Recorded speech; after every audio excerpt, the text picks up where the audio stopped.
Vous savez, mesdames, mesdemoiselles et messieurs, je reste absolument convaincu que la restauration des institutions dans notre pays euh, n'est pas seulement une question politique. Qu'est-ce que cela veut dire? Cela veut tout simplement dire que la restauration des institutions dans notre pays ne, ne, ne passe pas exclusivement par la restauration de la Constitution de la République, que je respecte bien sûr et que je sais d'autant plus importante. Je reste convaincu que ce serait une erreur de penser cela, car bien que la restauration de la Constitution est une chose fondamentale pour notre pays, elle n'en est pas moins, elle n'est pas pour autant une chose vitale pour ce dernier. Aussi, je voudrais vous emmener à comprendre que, à côté de la restauration de la Constitution, qui est une chose fondamentale pour notre pays, l'élément que les acteurs de tous bords gagneraient avant tout à restaurer et qui est une chose vitale pour notre nation, c'est avant tout la restauration de la première institution de la République, qui n'est pas, mesdames et messieurs, comprenez-le bien, la Constitution, mais plutôt qui est le couple.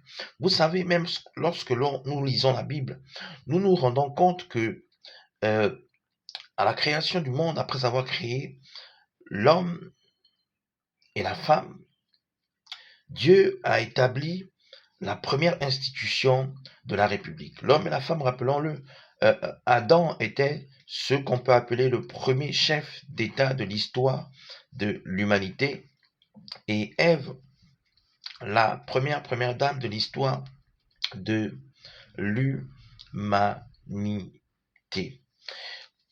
Et donc je disais, mesdames, mesdemoiselles et messieurs, que Dieu a établi la première institution de la République qui n'était autre que le couple. Et il a matérialisé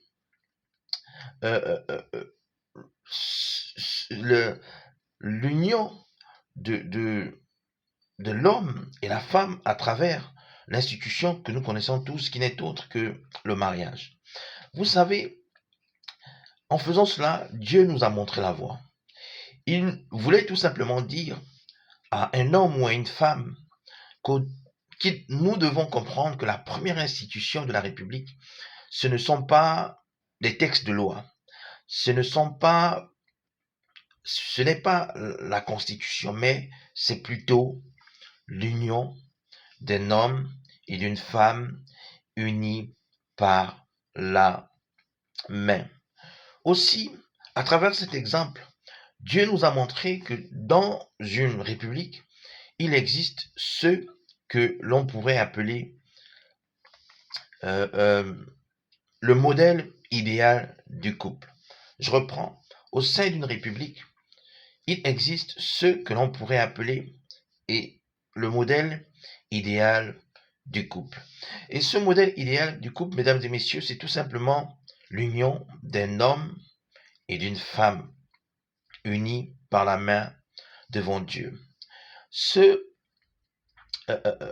modèle idéal de couple, mesdames et messieurs, n'a rien à voir avec le modèle que beaucoup veulent bien nous faire croire que ils deviennent aujourd'hui tout à fait normal. Je vais parler, par exemple, du modèle bisexuel, du modèle homosexuel, n'est-ce pas? Lorsque l'on se fie aux critères de genre, mais aussi du modèle polygamique, qui ne sont pas des modèles bibliques, mais qui sont davantage des modèles issus de la dépravation des mœurs, des individus, qui sont davantage des modèles inspirés par le malin, inspirés par les races de vipères.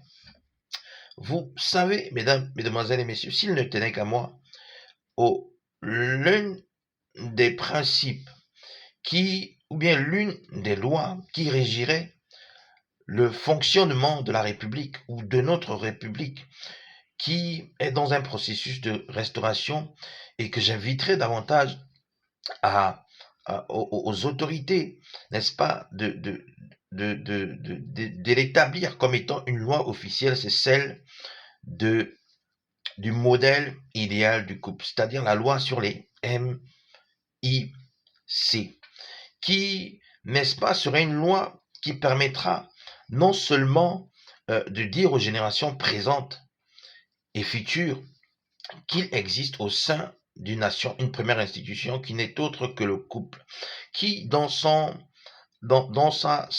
vision la plus noble est l'union, n'est-ce pas, d'un homme et d'une femme unis par la main, c'est-à-dire de deux individus de sexe opposé.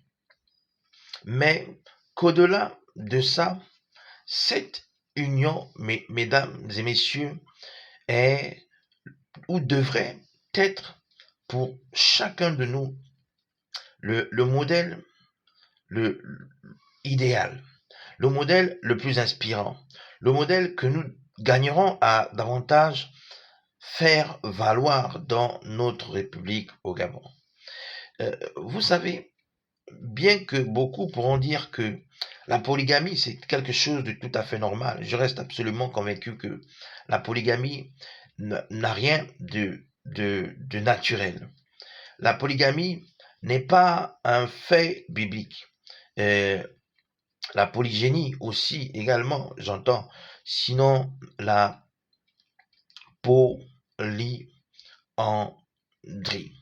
Aussi, à l'heure de la restauration des institutions au Gabon, beaucoup prennent, n'est-ce pas, l'image, ou bien œuvrent aujourd'hui à nous présenter un modèle de couple qui ne correspond pas avec les valeurs qui sont en accord avec Dieu.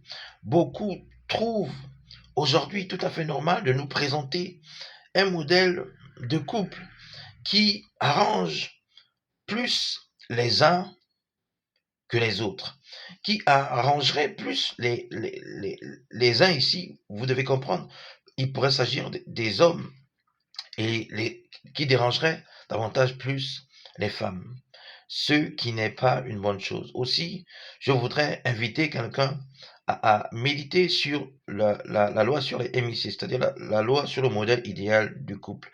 Car je pense que dans une nation, elle devrait exister. Vous savez, je reste absolument convaincu que le couple est, au-delà d'être la première institution de la République, la cellule fondamentale de la nation. Sans le couple dans une nation, il n'y a point de vie. Sans le couple dans une nation, il n'y a point de pérennité pour la nation. Sans le couple dans une nation, il n'y a pas de développement sain. Sans le couple dans une nation, il n'y a tout simplement pas de nation. Aussi, avis aux polygames ou aux personnes qui seraient tentées à pencher dans ce sens. La polygamie n'est pas un fait naturel, elle n'est encore moins un fait biblique. Aussi, mesdames et messieurs, j'ose espérer que chacun de nous comprendrait que la restauration des institutions ici ne passe pas seulement par la restauration de la Constitution, mais elle passe également par la restauration de ce modèle social, sinon de cet élément social qui n'est autre que le couple dans une nation. Autrement dit, au-delà de la politique, au-delà de l'économie, on gagnerait à véritablement euh, euh, euh, restaurer avant tout l'image du couple dans la nation qui a été longtemps écornée par beaucoup de faits de société négatifs, qui a été longtemps sali par des relations toxiques au sein de la nation. Sur ce, j'ose espérer que quelqu'un aurait compris euh, euh, mon approche, mais surtout que le dialogue national qui pointe à l'horizon permettra également à un homme ou à une femme d'évoquer ce problème et de véritablement clarifier les choses à ce sujet.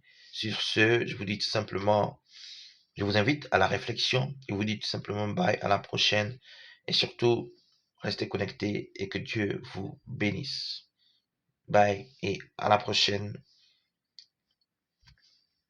À bientôt.